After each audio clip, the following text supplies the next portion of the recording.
If you want to secure your Steam account and protect it from unauthorized logins, this video is going to show you exactly how to enable Steam Guard step by step. I'll walk you through the two main methods, the Steam mobile app, which is the best option for most people, and the email method if you prefer to keep things simple.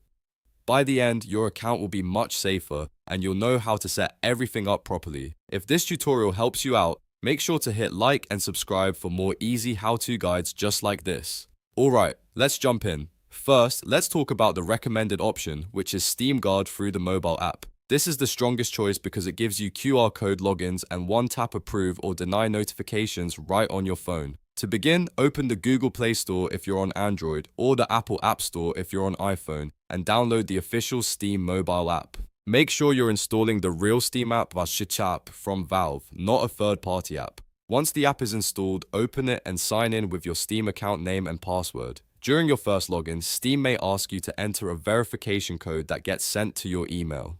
This is completely normal and it helps confirm that it's really you. Go ahead and complete that step so you can access the app. After you're signed in, look for the shield icon in the center of the bottom menu. This is the Steam Guard section. Tap that icon and then choose Add Authenticator. Steam will walk you through the setup process from there. Follow each prompt carefully because this is what turns your phone into your main security key for your account. At some point, Steam will ask you to add a phone number for SMS verification. Enter your number if prompted and follow the instructions on screen.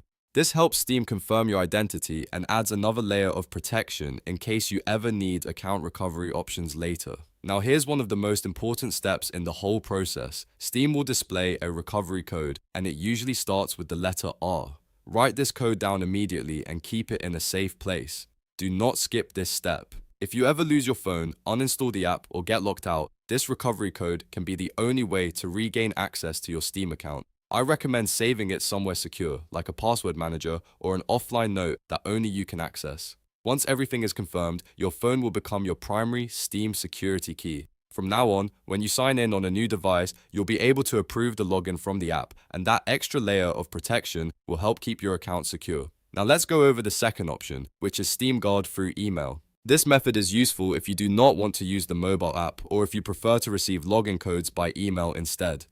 To set this up, open the Steam desktop client on your computer. In the top left corner, click Steam, then go to Settings. From there, look on the left sidebar and click Security. Inside the Security section, you'll see an option called Manage Steam Guard. Click that option to open the available security settings. Next, select Get Steam Guard Codes by email. If your email address has not been verified yet, Steam may ask you to verify it first. If you see a Verify Email Address option, go ahead and complete that before continuing. This is necessary because Steam needs a confirmed email account to send the login codes. After you've selected the email option, restart Steam. Once Steam opens again, you'll now be prompted for a code from your email whenever you sign in from a new PC or browser. This adds a layer of protection without needing to use the mobile authenticator. So to quickly recap, if you want the strongest and most convenient setup, use the Steam mobile app with the authenticator.